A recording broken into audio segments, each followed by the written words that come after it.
Welcome, everyone, to another episode of On the Flight Line. I'm Marcus Gropl, and I'm very excited to welcome our guest on today's show. He is a pivotal member of the Lyon Air Museum team. He oversees the archive department here. He also is a loadmaster for the B-17 Sentimental Journey from the Commemorative Air Force Arizona Air Base. And I'm also so glad and honored to call him our friend. Please welcome to the show, Mr. Bob Morrill. Welcome. Oh, thank you for having me today. So you're a pivotal team member here at Lyon Air Museum. But first, let's talk about the beginning. Like, where were you born? Are you a local Californian? Or? Oh, gosh. Well, I tell you, I was actually born in Texas, but my father moved out here to California when I was the age of 4. And so I grew up and have all my education here in California. Oh, wow. So, I'm reading here, you've done so much volunteer work and stuff. Tell us a little bit more about yourself. Oh, okay. Well, as you mentioned, I am a docent here at Lyon Air Museum. In addition to that, I also do the manager of the archive division, and I also am the educational coordinator where I help with the education here. In addition to that, I'm actually with the Commemorative Air Force, as you mentioned, where we restore and fly World War II planes, and I'm a crew member on the Sentimental Journey, flight crew member on the B-17 and the B-25. And I've been doing that for about 18 years now, and I really enjoy that. So that's how my aviation is going, and I'm continuing that. Did that passion for aviation start at a young age, or did you just kind of get as you went on in life? Did you figure out, aviation's kind of a nice thing to be a part of, or was that from like when you were really young? Oh, okay, great. Well, I tell you, I got bit very early on that because my father was actually involved with that.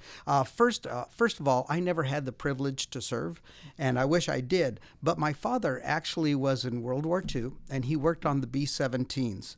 And as the war was winding down, he was anxious to come back home, but unfortunately he wasn't that lucky. He ended up getting shipped over to Okinawa and Iwo Jima to finish out the war. Mm-hmm. So he finished out the war over there, and he was with the Army Air Corps. And after that, he got married, started a family, and then the Korean conflict broke out. Mm-hmm. And he decided to enlist for another 2 years. So in a way, I'm kind of lucky to be here. Your father had served in the service. What can you tell me a little bit more about his background? So he was in World War II and Korea, both? Yes, And as a matter of fact, he went to, like everyone else in the Greatest Generation, he went ahead and enlisted at a very young age. In fact, he hadn't even graduated high school yet. Really? He left in his senior year to go and fight for his country, and he went ahead and enlisted. Immediately got sent over in the Army Air Corps, working on the airplanes and things like that. Upon his return back to the States, as I mentioned, he actually went back to school and finished out his education. Oh, good. So then what did he do kind of after his, did he do any type of career after the war? Oh, yes. Well, the aviation bug bit him early as well. When he came back, he actually went to work for a couple of aviation companies, North American Aviation at the time, which was brought up by Rockwell later on. Mm-hmm. And then he spent, I believe it was 39 years there. And believe it or not, he got laid off after all that time. After much service, laid off? But then again, he went to Northrop for a couple of years when North American wooed him back. So he actually went back to Rockwell, North American Rockwell at the time, and he finished out a career in aviation there. Oh, wow. So this aviation continued, right? For you, especially for you as well, right? All the way through the space program. When I was a kid, I'd always actually go to the open houses, and I can actually say I sat in one of the cockpits of one of the space shuttles. Oh. So as a kid, I was right in there one? with him. I don't remember which one. I think it was one of the first ones that they did. One of the first ones. Oh, so one of the first, Of course, all the Apollos and things like that. I was there for the open houses for that, too. So what was his position in the service? Was he... He worked on the B-17s, a ground crew on that, and then I actually work on them and fix them and things like that when they came in all shot up. So then he would be the one that. So that's how. Isn't that kind of how you kind of got started with during the Sentimental Journey? That's how I got started. As a matter of fact, when we were talking about the Commemorative Air Force, there were a few hangars that I could actually join, and this one that I joined was actually in Arizona. Everybody says, "Why do you go to Arizona when you live in California?" Well, they had a B-17 there, and of course, just like everybody else my age, you build models when you're young, and one of the favorite models I had is a B-17. B-17 I'd build with my father. Oh. And to this day, I still love building them. Did he have any type of stories that he told you? You know, that's a funny thing to ask, because just like everyone else that we have relatives and fathers and things that were in the war, very rarely do they say anything about that. They don't share any stories or anything like that. And you'll hear this from many people. They say that. And I have actually learned more from researching and friends and relatives than I have from my actual father. Even sitting down and asking him to do an oral history, very reluctant to talk about it. And I'm sure he's probably seen some things over there that that's kind of memories are because we have because we've had guests as well that were very much kind of secluded, didn't want to talk about certain things, and we have them here at Lyon Air Museum. Some of the docents don't really talk about it, but their stories are so important. but so it's hard for them to kind of talk about it. But so when they do talk about it, it really is something.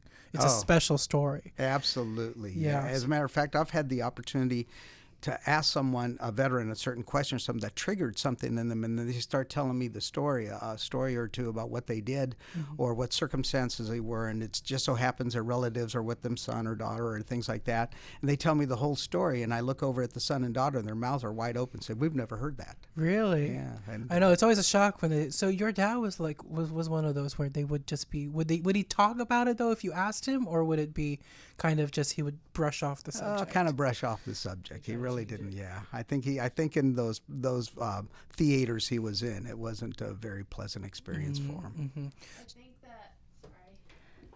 Go ahead. Sorry.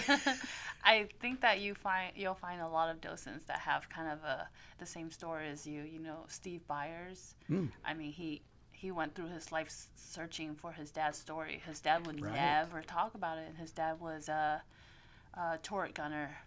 Yes. On the B-17, and he never talked about it. Right. Up Even until he comes here and volunteers and finds that there are all these things that his dad would talk about that he will understand now. Right. So a lot of the docents probably have gone through what you went through.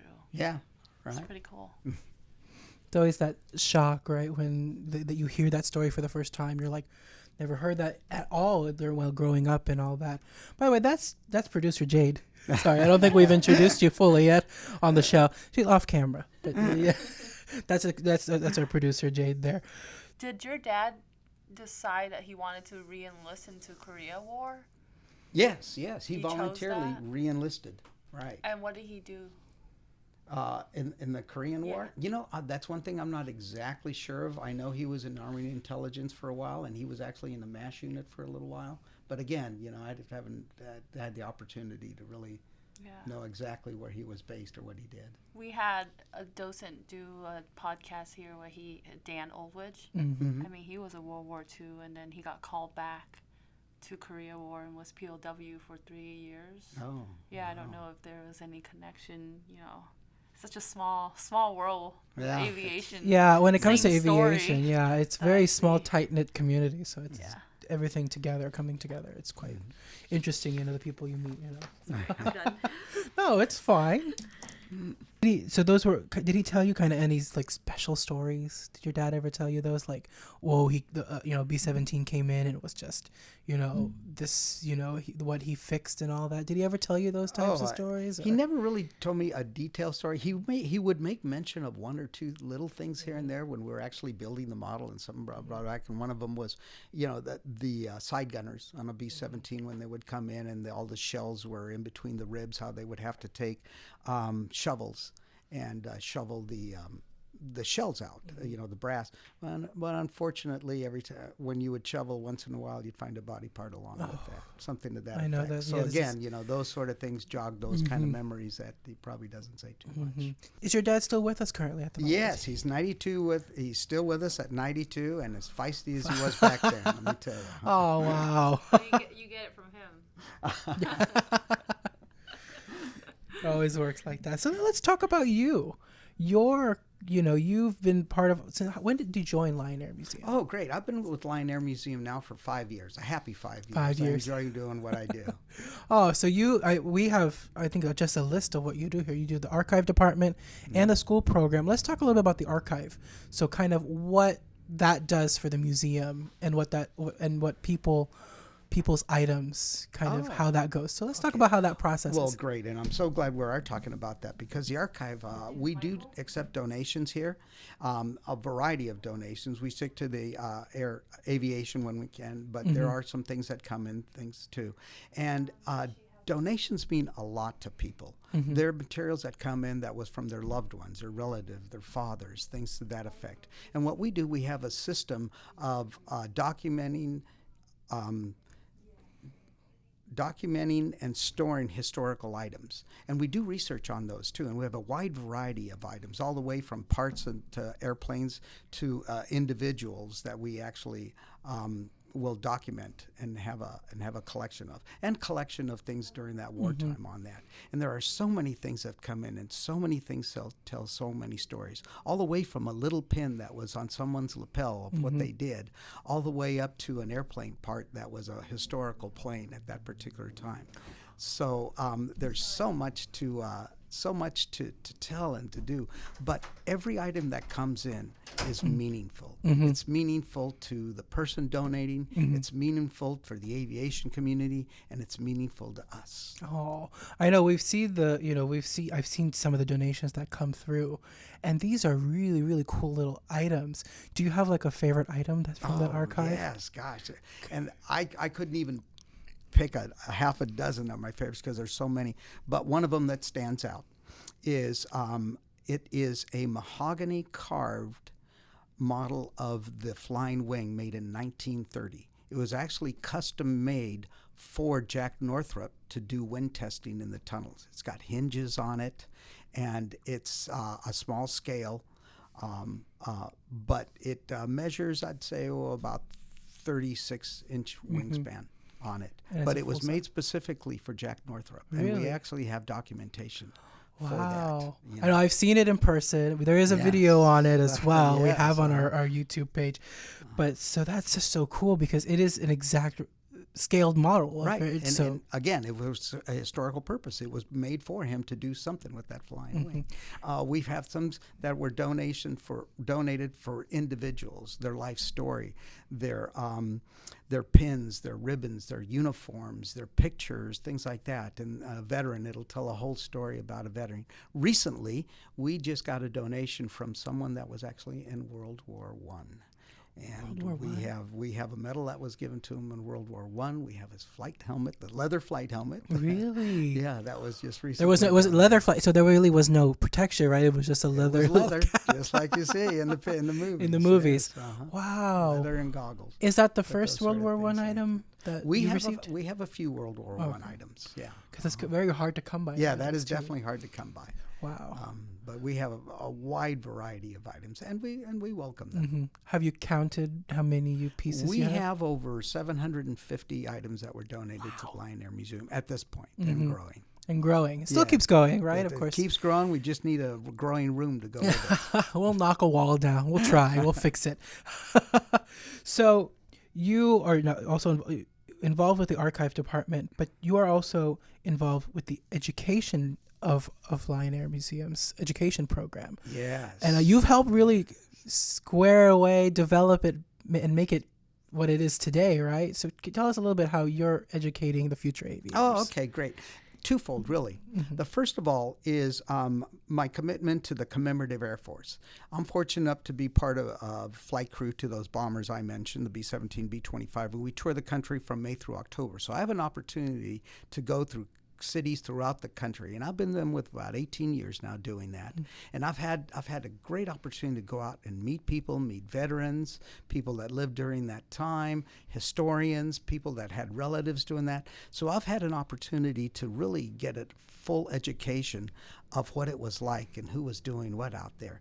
That gives me the chance to actually pass that on to other people that come and enjoy the museum or the airplane and things like that. So a flying museum has given me the opportunity to do quite a bit and to educate the public as well.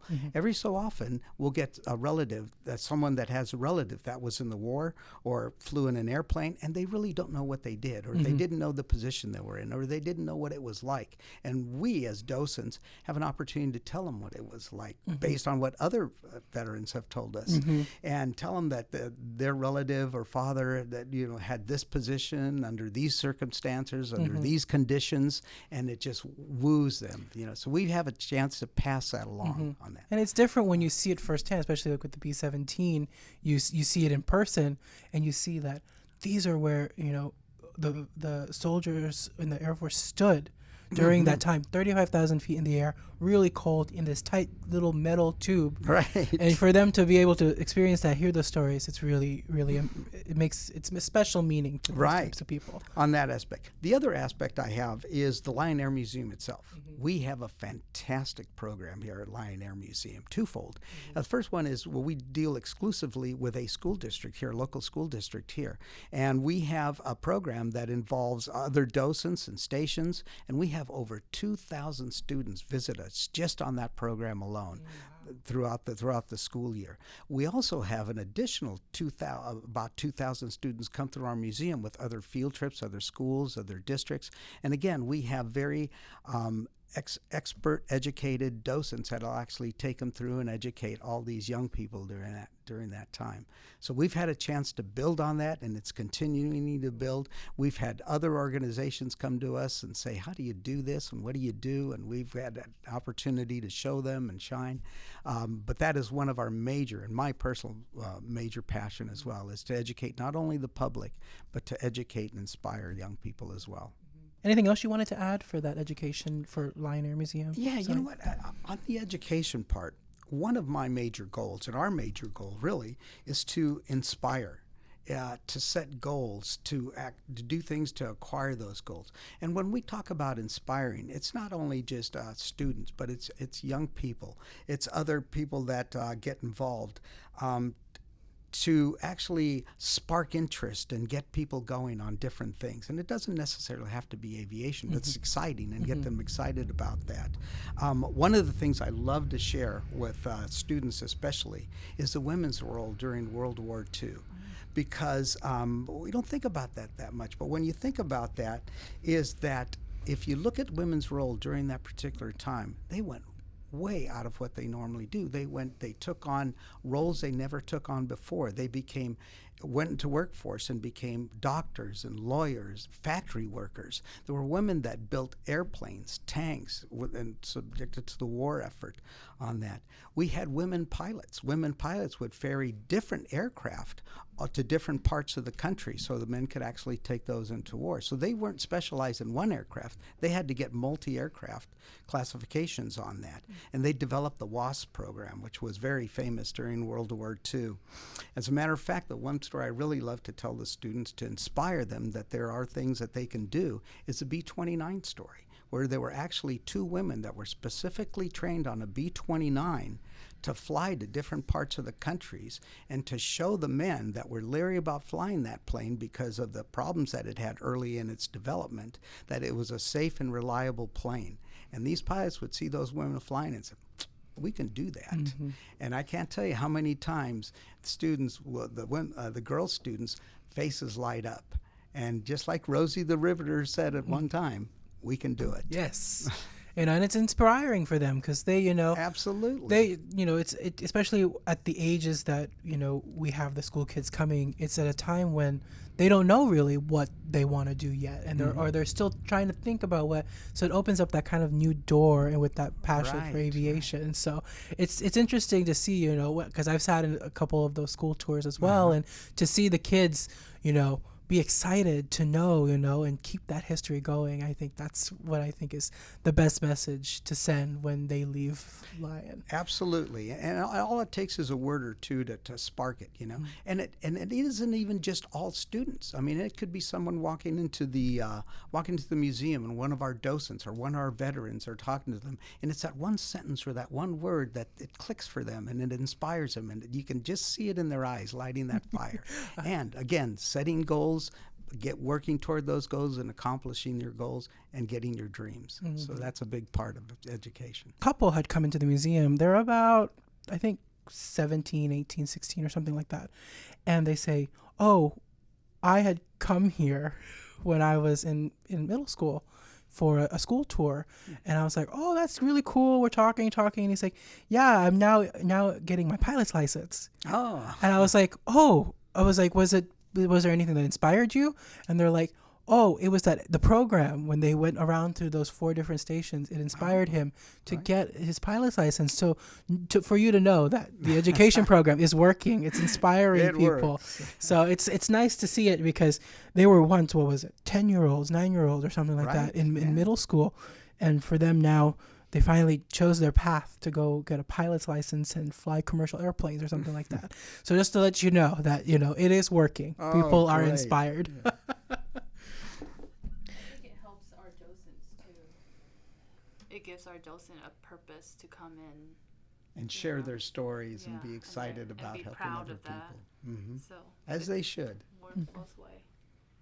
So let's expand a little bit on your commemorative Air Force, kind of what you do with them, with the because I know you're a crew chief on the B-17. Can you kind of give us a little bit of like a overview of kind of what you do on a regular basis with the B-17? Okay, great. Well, twofold. Well, first of all, please let me, excuse me, but I have to correct you on the crew chief. The crew chief. Okay, you're not crew chief. What they call a load master. A load master, okay. Yeah, crew chiefs would have a great function on that. So I would never take credit for something like that.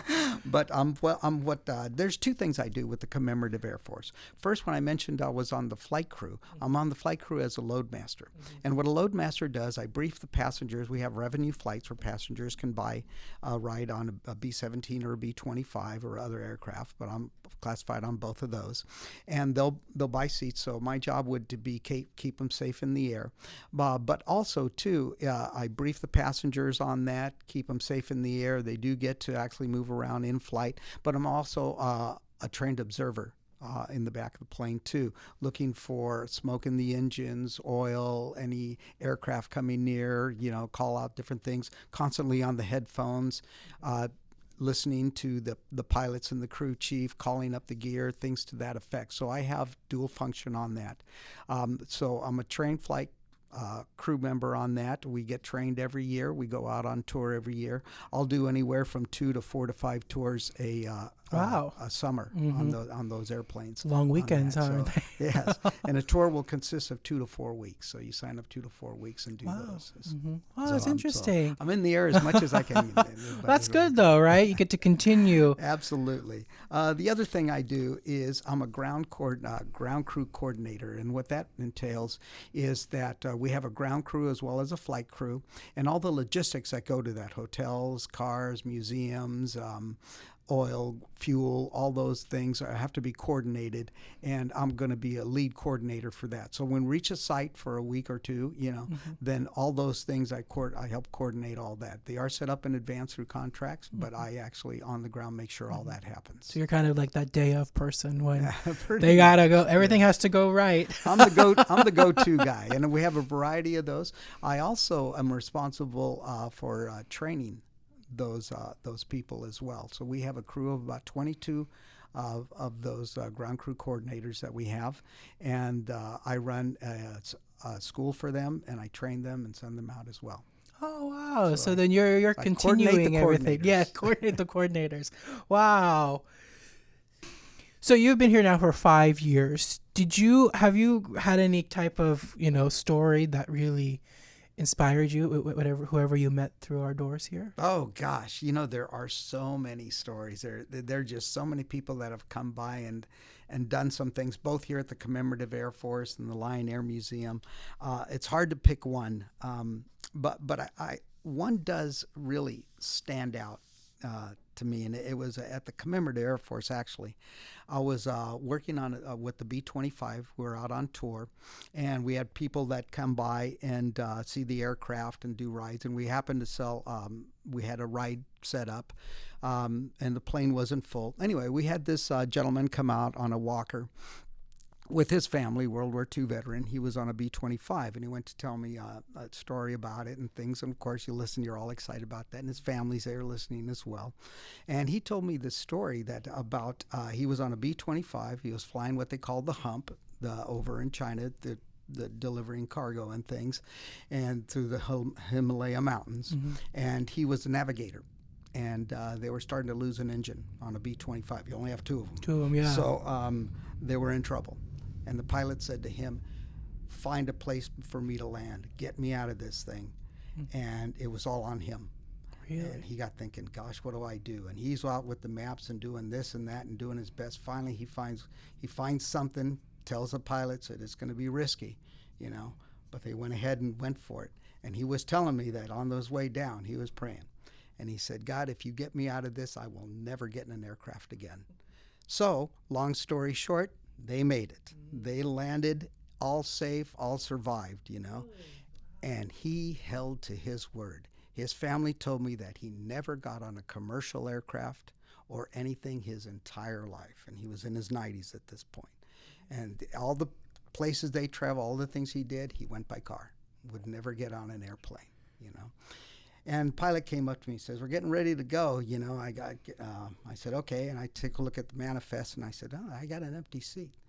So I went up to the veteran and I said, sir, I know you made that promise, but I have an empty seat in front of the B-25 if you'd like to take it to be our guest. And the first thing he said, and excuse the French, hell yes.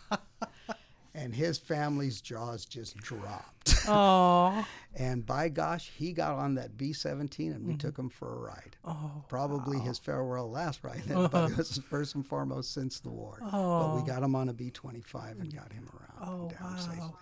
So from ear to ear. Oh. He was smiling from ear to ear, and his family was in total shock. They didn't think he'd ever get on any aircraft, let alone another B-25 Yeah. 70 years later.